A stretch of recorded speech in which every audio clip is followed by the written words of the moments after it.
Hey kids, hope you're looking forward to a story. Because today's story is called Dumbo.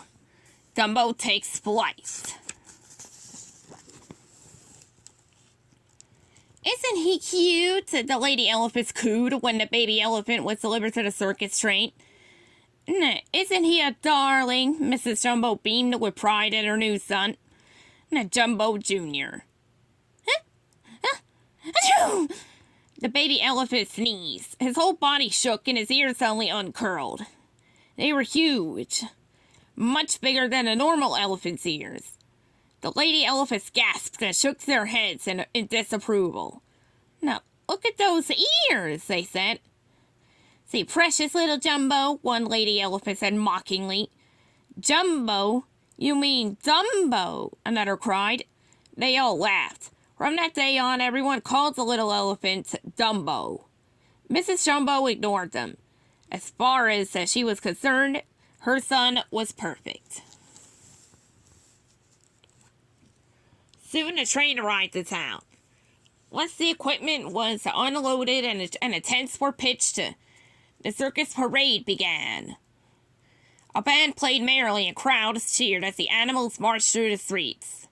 Dumbo followed his mother, but his ears were so big that he tripped over them and fell into a mud puddle. A bunch of kids jeered at the little elephant and began to taunt him. They pulled his ears so hard that Dumbo fell over when they let go.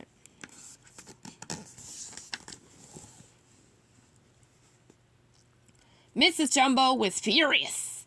She picked up a bale of hay and threw it to the ground. The people who ran the circus were worried she might hurt someone, so they put chains around her and locked her in a circus wagon. By herself. Heartbroken, Dumbo sat in a corner and cried. The other elephants snickered. It was all his plan, they decided. Yes, him with those ears that only a mother could love, one of them said. When Dumbo walked by, the other elephants pretended not to see him. Nobody wanted to talk to him. The baby elephant was all alone. Luckily, Timothy Q. Mouse was sitting nearby. Poor little guy, he said to himself. There he goes, I've had a friend in the world. The mouse decided to help. He sneaked up to the elephants. You like to pick on little guys, huh? He shouted. Well, why do you pick on me? The elephants ran away quickly. They were all scared of mice.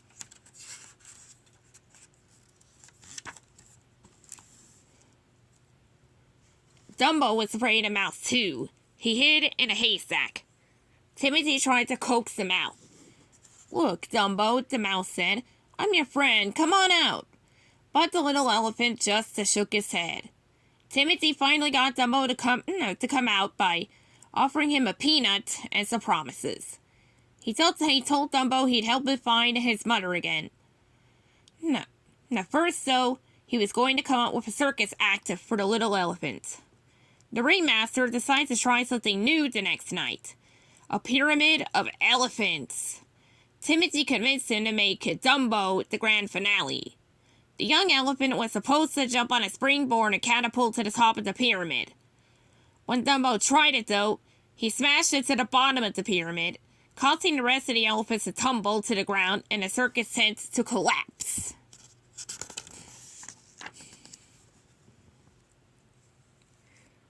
The elephants were bruised, bandaged, and embarrassed. They couldn't wait to get back at Dumbo, but the ringmaster was angry at him too. He decided to make the little elephant into a clown. The other clowns painted Dumbo's face and dressed him like a baby. They even made him wear a diaper. As flames leaped up all around him, the clowns pretended to rescue him from a burning building. They even threw water in his face. As if that wasn't bad enough, the clowns then pushed him off a tall tower and into a tub of plaster. The audience loved the act, but Dumbo felt ashamed. After the show, Timothy tried to cheer up the elephant. You're a big hit, he announced. You want to be proud. Dumbo just looked at the ground. If this was what being a star was like, he didn't want any part of it.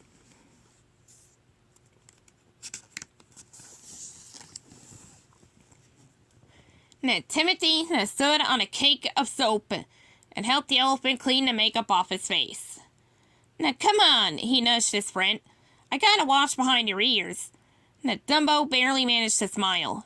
Before long, big tears trickled down Dumbo's face. Timothy didn't know how to make his friend feel better. Then he thought of something. He snapped his fingers. I forgot to tell you. We're going over to see your mother. The mouse led Dumbo to the wagon where Mrs. Jumbo was tied up. The baby elephant stood on his hind legs and peered in anxiously at his mother. Mrs. Jumbo tried to come to the window, but the chains held her back. Luckily, her trunk fit between the bars. She scooped her baby up and rocked him, soothing him with a lullaby. Dumbo felt safe and peaceful. When it was time to say goodbye, mother and son held on to each other for as long as they could. As he and Timothy returned to the tent, Dumbo began to cry. The mouse tried to comfort him. We may have had a lot of hard luck up until now, Timothy said, but you and me is gonna do big things together. Dumbo was still sad, but it was nice to have a friend who believed in him.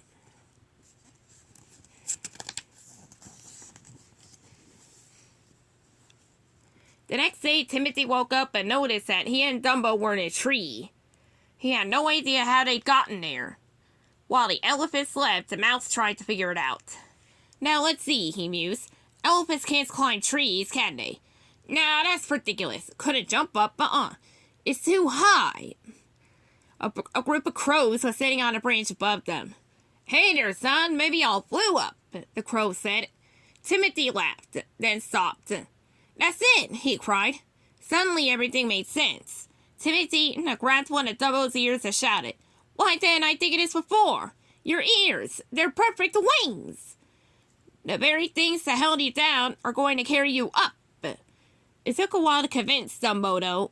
But when Timothy handed him a feather and told him it had magical powers that would make it fly, Dumbo spread his ears and soared through the air.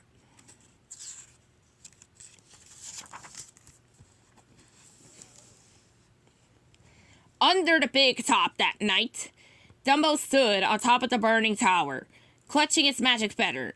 He was about to surprise the whole circus with his flying.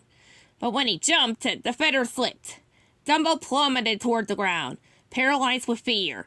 But Timothy urged him on, shouting, The magic feather was just a gag.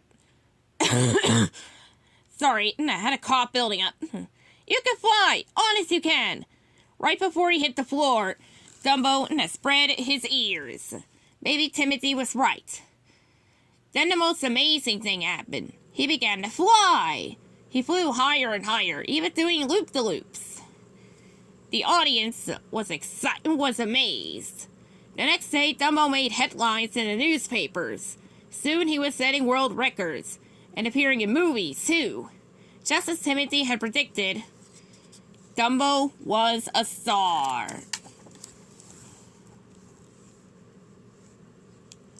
None of the other animals dared to make fun of him now. Dumbo was the circus's main attraction.